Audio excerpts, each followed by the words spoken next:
জুলাই সনদের খসড়া রাজনৈতিক দলগুলোকে পৌঁছে দিয়েছে ঐকমত্য কমিশন। 2 বছরের মধ্যে বাস্তবায়ন হবে সব সুপারিশ। জাতীয় নির্বাচন ঘিরে আইন শৃঙ্খলা বাহিনীকে প্রস্তুতি নেওয়ার নির্দেশ প্রধান উপদেষ্টার। ভোটের মাঠে থাকবে স্ট্রাইকিং ফোর্সের 60,000 সদস্য। সমন্বয়কের চাঁদাবাজির ঘটনায় বিএনপি মহাসচিবের উদ্বেগ। দলে কোনো চাঁদাবাজের ঠাঁই হবে না, হুঁশিয়ারি এনসিপির।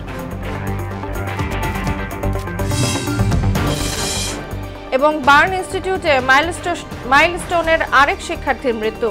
আকাশ প্রতিরক্ষা নিশ্চিতে ঢাকা থেকে ঘাঁটি সরানোর সুযোগ নেই বলছে বিমান বাহিনী।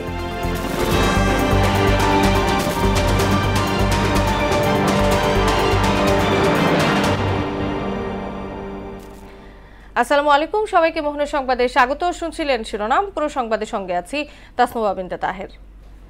রাজনৈতিক দলের কাছে জুলাই সনদের খসড়া পৌঁছে দেওয়া হয়েছে বলে জানিয়েছেন জাতীয় ঐকমত্য কমিশনের সহসভাপতি আলী রিয়াজ। দলগুলোকে 30 জুলাই দুপুরের মধ্যে এ বিষয়ে নিজেদের মতামত দেওয়ার আহ্বান জানানো হয়েছে। দলগুলোর সঙ্গে বৈঠক শেষে সন্ধ্যায় সাংবাদিকদের তিনি জানান, সনদ গৃহীত হওয়ার পর 2 বছরের মধ্যে বাস্তবায়ন করা হবে সব সুপারিশ।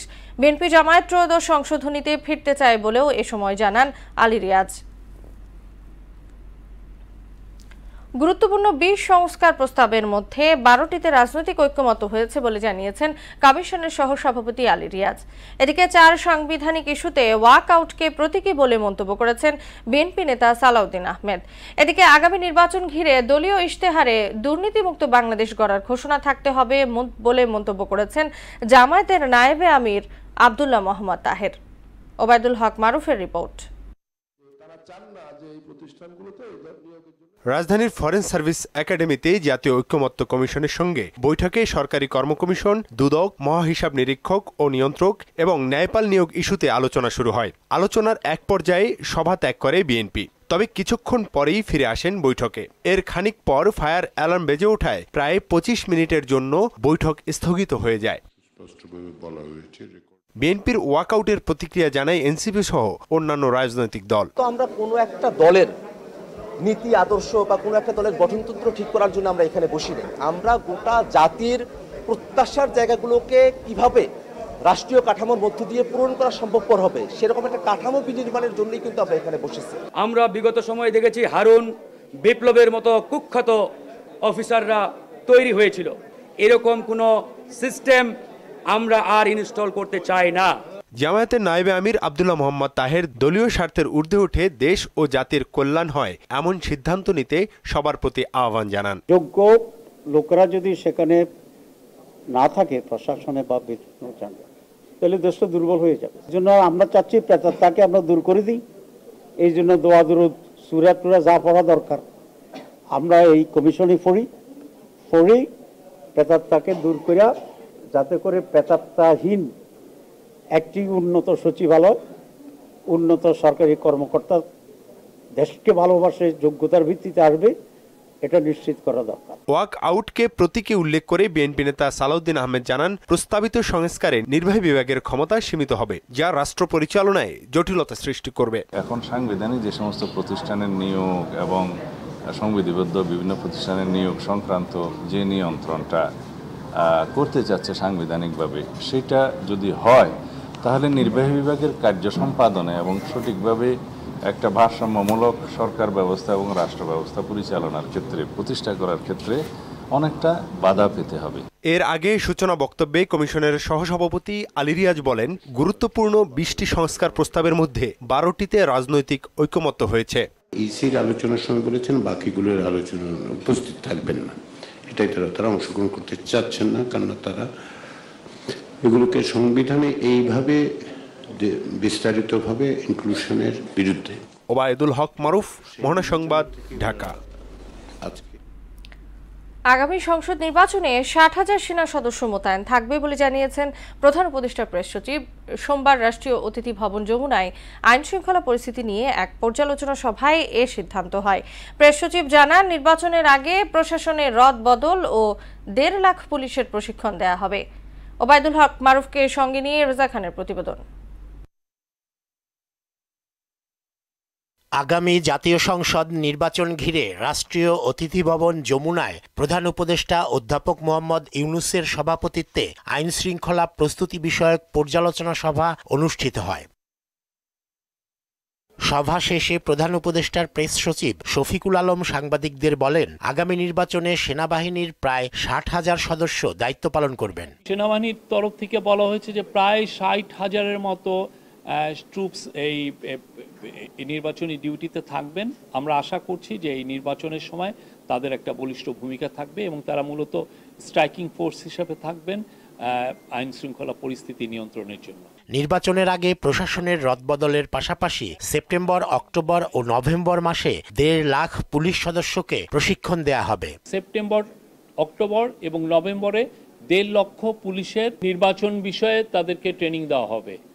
তারপরে ইলেকশনকে সামনে রেখে আপনারা জানেন যে প্রচুর ডিসইনফরমেশন অলরেডি সার্কুলেট শুরু হয়েছে, সামনে এইটা আরও ইন্টেন্সিফাই করবে।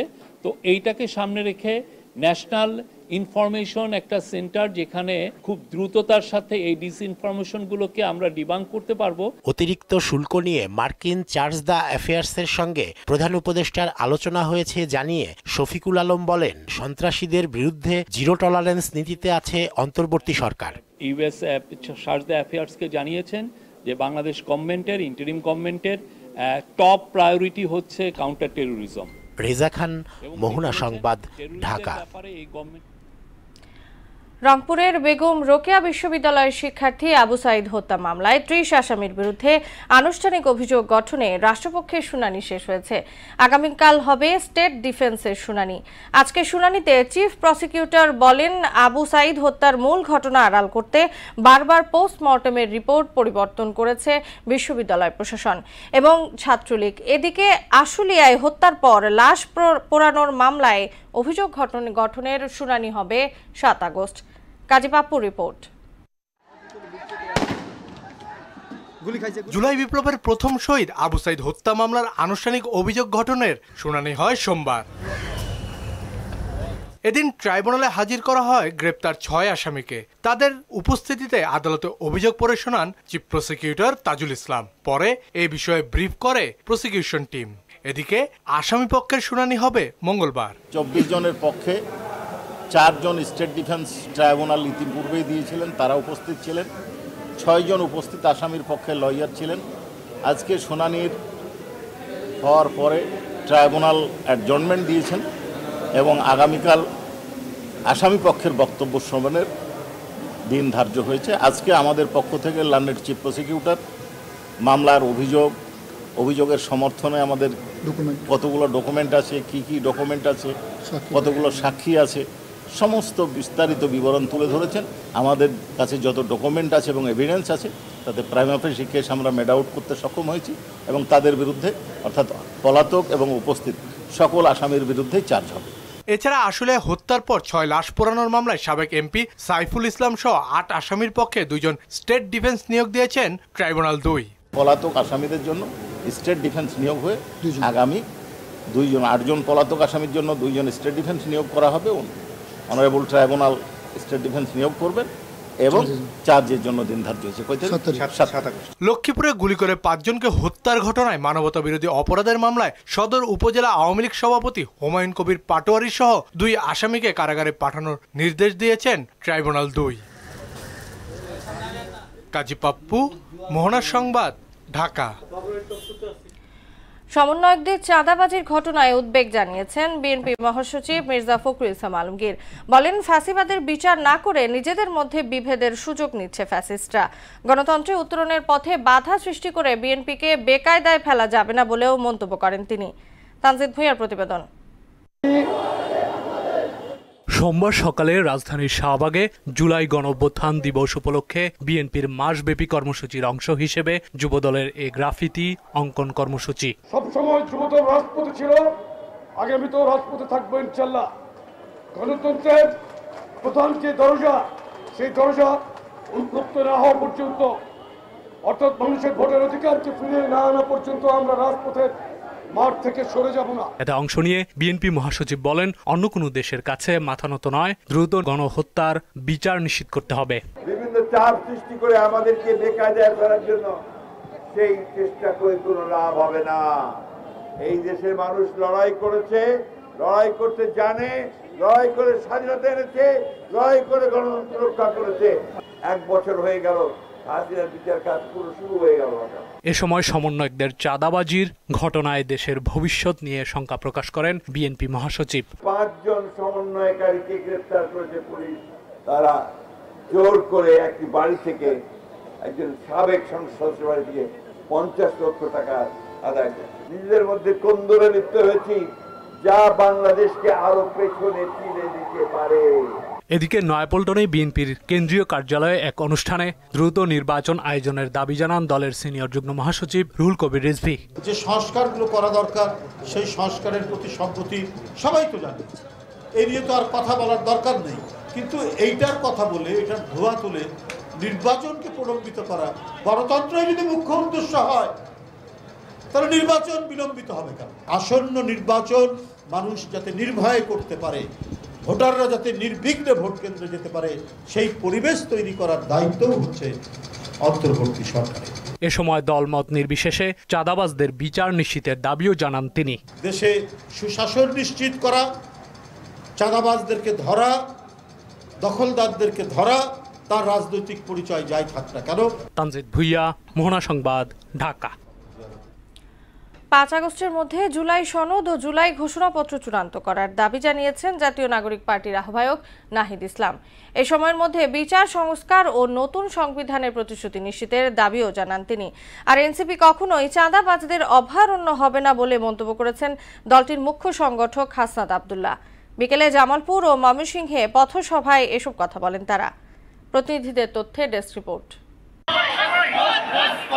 দেশ গড়তে জুলাই পদযাত্রার অংশ হিসেবে জামালপুর ও ময়মনসিংহে কর্মসূচি করেছেন জাতীয় নাগরিক পার্টি এনসিপি। বিকেলে ময়মনসিংহ নগরীর টাউন হল মাঠে সমাবেশে নাহিদ ইসলাম দুর্নীতি এবং চাঁদাবাজদের বিরুদ্ধে রুখে দাঁড়াতে সবার প্রতি আহ্বান জানান। দুর্নীতি, চাঁদাবাজ, সন্ত্রাসের বিরুদ্ধে সামাজিক আন্দোলন গড়ে তুলুন। যেভাবে গণ অভ্যুত্থানে আপনারা রাজপথে নেমে এসেছিলেন, ঠিক একইভাবে আপনারা সামাজিকভাবে প্রতিরোধ গড়ে তুলুন। এই সময় দলের দক্ষিণে মুখ্য সংগঠক হাসনাত আব্দুল্লাহ বলেন, চাঁদাবাজের অভয়ারণ্য হবে না এনসিপি। আমরা মুখে মুখে বলবো নতুন রাজনৈতিক বন্দোবস্ত, কিন্তু আপনি কি করবেন চাঁদাবাজি? এই জিনিসগুলো কিন্তু আমরা বরদাস্ত করব না। এই চাঁদাবাজের অভয়াশ্রম এনসিপি হবে না। এর আগে দুপুরে জুলাই পদযাত্রা শেষে জামালপুর শহরের ফৌজদারি মোড়ে এনসিপির পথসভায় নাহিদ বলেন, জুলাই সনদ ও জুলাই ঘোষণাপত্র 5 আগস্টের মধ্যে জারি করতে হবে এবং বিচার সংস্কার ও নতুন সংবিধানের প্রতিশ্রুতি নিশ্চিত করতে হবে। জুলাই সনদ এবং জুলাই ঘোষণাপত্র অবশ্যই 5 আগস্টের মধ্যে জারি করতে হবে এবং বিচার এবং সংস্কার এবং নতুন সংবিধানের প্রতিশ্রুতি নিশ্চিত করতে হবে। আমরা সেই সরকার, সেই রাষ্ট্র ব্যবস্থার জন্য, সেই নতুন দেশের জন্য কথা বলে যাচ্ছি। ফলে নির্বাচন আপনাদের থেকে আমরা বেশি চাই। আমরা সংস্কার চাই, বিচার চাই এবং নির্বাচন চাই। এইসব কর্মসূচিতে এনসিপির কেন্দ্রীয় ও স্থানীয় নেতাকর্মীরা উপস্থিত ছিলেন। তাহসিন তারিন, মোহনা সংবাদ। আকাশ প্রতিরক্ষা নিশ্চিতে রাজধানী থেকে যুদ্ধ বিমান ঘাঁটি অপসারণের সুযোগ নেই বলে জানিয়েছেন এয়ার কমোডর শহীদুল ইসলাম। বিশ্বের বহু দেশের রাজধানীতেই এমন ঘাঁটি রয়েছে উল্লেখ করে এই মুহূর্তে ঘাঁটি সরিয়ে নেওয়ার কোনো পরিকল্পনা নেই বলেও জানান বিমান বাহিনীর বিমান পরিচালন পরিদপ্তরের এই পরিচালক। এদিকে বিমান বিধ্বস্তের ঘটনায় মাইলস্টোনের আরেক শিক্ষার্থী বার্ন ইনস্টিটিউটে মারা গেছে। উষা ফেরদৌসকে সঙ্গে নিয়ে তানজিদ ভুইয়ার প্রতিবেদন। মাইলস্টোনে বিমান বিধ্বস্তের ঘটনায় সোমবার রাজধানীর তেজগাঁওয়ে এ সংবাদ সম্মেলনের আয়োজন করে বাংলাদেশ বিমান বাহিনী। এতে দুর্ঘটনার বিস্তারিত তুলে ধরে ক্ষতিগ্রস্ত পরিবারের পাশে থাকার আশ্বাস দেন বিমান বাহিনীর কর্মকর্তারা। উচ্চ পর্যায়ের একটা তদন্ত অলরেডি চলমান, প্রত্যেকটা বিষয় আমাদের এই তদন্ত প্রক্রিয়া চলে আসবে। বিমান পরিচালন পরিদপ্তরের পরিচালক এয়ার কমোডর শহীদুল ইসলাম এতে বলেন, রাজধানীর আকাশ প্রতিরক্ষা নিশ্চিত করতে এই ঘাঁটি অত্যন্ত গুরুত্বপূর্ণ। এই দেশের আকাশ প্রতিরক্ষা তথা রাজধানীর আকাশ প্রতিরক্ষার জন্য রাজধানীর এই জঙ্গি বিমানের ঘাঁটি থাকা অত্যাবশ্যক এবং এইসব জঙ্গি বিমানের স্কোয়াড্রনগুলোর প্রয়োজনীয় সারা বছর একটি ট্রেনিং চলমান থাকে। এয়ার কমোডোর মিজানুর রহমান বলেন, দুর্ঘটনার দিনই এটি তদন্তে একটি উচ্চ পর্যায়ের কমিটি গঠন করা হয়েছে। তদন্ত কাজে সহায়তায় একটি চীনা বিশেষজ্ঞ প্রতিনিধি দল ঢাকায় আসছে। বিমান বাহিনীর প্রত্যেকটা সদস্য, প্রতিটা ঘাঁটি আমরা নিহতদের পরিবারের পাশে যাচ্ছি, আহতদের পরিবারের পাশে যাচ্ছি এবং এটা কন্টিনিউ করব আমরা। এ সময় সাংবাদিকদের বিভিন্ন প্রশ্নের জবাব দেন মাইলস্টোন কলেজের অধ্যক্ষ। আমাদের সেনাবাহিনী তো ড্রাইভার একদম আগাগোড়া ছিল, ফায়ার ব্রিগেড তাদের উদ্ধারের কাজটা করছে। আমরা জানি উদ্ধারের কাজটা তিনি ব্যাপারটা ওই মতো আমাদের কিন্তু প্রায়োরিটি। এদিকে দুর্ঘটনায় মাইলস্টোনের আরও এক শিক্ষার্থীর মৃত্যু হয়েছে বলে জানালেন বার্ন ইনস্টিটিউটের পরিচালক ডাক্তার নাসির উদ্দিন। ইন্টারমিডিয়েট যে পেশেন্টগুলো ছিল এদের মধ্য থেকে আমরা 3 জনকে বাসায় পাঠানোর মতো অবস্থা হয়েছে। একজন আমাদের ভেন্টিলেটরে আছে, মেল এইচডিউতে 3 জন রোগী আছে, ফিমেল এইচডিউতে আমার 6 জন আছে। বাকি পেশেন্টগুলো সব ভালো অবস্থাতে আছে। চিকিৎসাধীন 3 জনের অবস্থা এখনো আশঙ্কাজনক বলেও জানান তিনি। আইসিইউতে মোট 3 জন পেশেন্ট আছে আর সিভিয়ার কন্ডিশন 3। তানজিদ ভুইয়া, মহনা সংবাদ, ঢাকা। বিমান বিধ্বস্তের ঘটনায় নিহত অভিভাবক লামিয়া আক্তার সোনিয়ার পরিবারের সাথে সাক্ষাৎ করেছেন বিএনপির স্থায়ী কমিটির সদস্য আমির খসরু মাহমুদ চৌধুরী। বিকেলে রাজধানীর বাউনিয়া এলাকায় নিহত সোনিয়ার বাসায় গিয়ে শোকাহত পরিবারের প্রতি বিএনপির ভারপ্রাপ্ত চেয়ারম্যান তারেক রহমানের পক্ষ থেকে সমবেদনা জানান তিনি। সোনিয়ার স্বামী আমিনুল ইসলাম ও মেয়ে আসমাউল হোসনা সহ পরিবারের সদস্যদের সান্ত্বনাও দেন তিনি।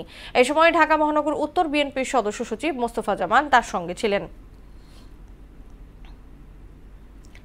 এসির বিস্ফোরণ নয়, বরং বিয়াম ফাউন্ডেশনের অগ্নিকাণ্ড ছিল পরিকল্পিত। আগুনের নির্দেশদাতা বিয়ামেরই প্রশাসনিক কর্মকর্তা জাহিদুল ইসলাম। সহযোগী সহ জাহিদুলকে গ্রেপ্তার করেছে পিবিআই। সকালে কল্যাণপুরে পিবিআই কার্যালয়ে সংবাদ সম্মেলনে এসব তথ্য জানান সংস্থাটির বিশেষ পুলিশ সুপার আব্দুর রহমান। মনিরুল ইসলামের প্রতিবেদন।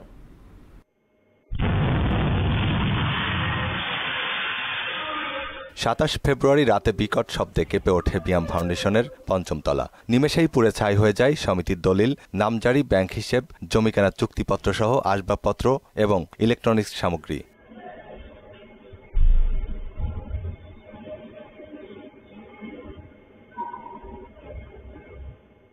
ঘটনাস্থলে নিহত হন অফিস সহকারী আব্দুল মালেক। পরে চিকিৎসাধীন অবস্থায় মারা যান ড্রাইভার ফারুক। তাৎক্ষণিকভাবে প্রচার করা হয় এসি বিস্ফোরণে এমন অগ্নিকাণ্ড। যদিও তখন অজ্ঞাত কয়েকজনকে আসামি করে মামলা করে নিহতের পরিবার ও বিয়াম ফাউন্ডেশন। তদন্তের ভার পড়ে পিবিআইয়ের ওপর। বিয়ামের একটি কক্ষে 504 নম্বর কক্ষে একটি অগ্নিকাণ্ড এবং বিস্ফোরণ হয়। আর্টিফিশিয়ালি ইন্টেলিজেন্স এবং সিসিটিভি বিশ্লেষণে বেরিয়ে আসে এর ভয়াবহতা। পিবিআইয়ের বিশেষ পুলিশ সুপার আব্দুর রহমান বলেন, বিয়ামের প্রশাসনিক কর্মকর্তা জাহিদুল ইসলামের নির্দেশেই পরিকল্পিতভাবে আগুন লাগানো হয়। এটি এসি বিস্ফোরণ জনিত নয়। তাহলে কি বিস্ফোরণ হয়েছে? ওই অফিসের প্রশাসনিক কর্মকর্তা জাহিদের নির্দেশে সে ক্যামেরাটি অফ করে দেয় এবং বাকি যে 2 জন মারা গেছে তাদের দায়িত্ব ছিল ওই রুমে পেট্রোল ঢেলে আগুন লাগাই দেয়া। এই প্রেক্ষিতে তারা আগে থেকে পেট্রোল সংগ্রহ করে রেখেছিল। পিবিআইয়ের দাবি, পুরো ঘটনায় জাহিদুল ইসলাম তার পরিচিত একজনকে কাজে লাগিয়েছে। উদ্দেশ্য নথিপত্র ধ্বংস করে আর্থিক লেনদেন গোপন করা। কেন এই ঘটনাটি ঘটানো হলো? জাহিদকে জিজ্ঞাসা করা হলে জাহিদ বলে যে ওই অফিসের অ্যাকাউন্ট্যান্ট এবং ওই অ্যাকাউন্ট্যান্ট ফ্রিল্যান্সার অনেকটা, তার অফিসের বাইরে এসে ওখানে কিছু সময় দেয়। তাকে বিপদে ফেলার জন্য, তার উপরে দোষ চাপানোর জন্য তারা এই সুযোগটি নিয়েছে। এ ঘটনায় অন্য কারো সংশ্লিষ্টতা আছে কিনা সেটিও খতিয়ে দেখা হচ্ছে বলে জানান আব্দুর রহমান। এর সাথে এই ঘটনার আরেকটি লিঙ্ক আমরা খুঁজে পাবো এবং তখনই তদন্ত আমাদের সমাপ্ত হবে বলে আমরা মনে করছি। মনিরুল ইসলাম, মোহনা সংবাদ, ঢাকা। তদন্ত শেষ করে আপনাদেরকে দেশের বাইরের খবর। ইসরায়েলি হামলায় গাজা জুড়ে একদিনে নিহত হয়েছে আরও 63 ফিলিস্তিনি। এছাড়া অনাহারে প্রাণ গেছে 6 জনের। জাতিসংঘ বলছে গাজায় 100 ট্রাক ত্রাণ প্রবেশের অনুমতি দেওয়া হলেও দুর্ভিক্ষ ও স্বাস্থ্য সংকট এড়াতে তা যথেষ্ট নয়। এদিকে হামাস জানিয়েছে গাজায় চলমান খাদ্য সংকটের মধ্যে ইসরায়েলের সঙ্গে যুদ্ধবিরতির আলোচনা চালিয়ে যাওয়া অর্থহীন। অন্যদিকে হামাসকে পুরোপুরি নির্মূল না করা পর্যন্ত হামলা অব্যাহত রাখার কথা বলছেন ইসরায়েলি প্রধানমন্ত্রী নেতানিয়াহু। শেষ করব মোহনা সংবাদ, যাবার আগে সুনামগুলো জানিয়ে দিচ্ছি আরো একবার।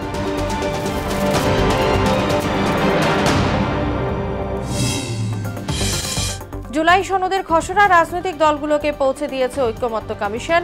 2 বছরের মধ্যে বাস্তবায়ন হবে সব সুপারিশ। জাতীয় নির্বাচন ঘিরে আইন শৃঙ্খলা বাহিনীকে প্রস্তুতি নেওয়ার নির্দেশ প্রধান উপদেষ্টার। ভোটের মাঠে থাকবে স্ট্রাইকিং ফোর্সের 60,000 সদস্য। সমন্বয়কে চাঁদাবাজির ঘটনায় বিএনপি মহাসচিবের উদ্বেগ। দলে কোনো চাঁদাবাজের ঠাঁই হবে না, হুঁশিয়ারি এনসিপির। এবং বার্ন ইনস্টিটিউটে মাইলস্টোনের আরেক শিক্ষার্থীর মৃত্যু। আকাশ প্রতিরক্ষা নিশ্চিতে ঢাকা থেকে ঘাঁটি সরানোর সুযোগ নেই বলছে বিমান বাহিনী।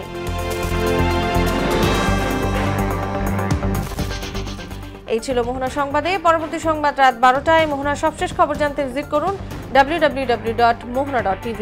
সংবাদ দেখতে পারেন ফেসবুক ও ইউটিউবেও। এতক্ষণ সঙ্গে থাকার জন্য ধন্যবাদ সবাইকে।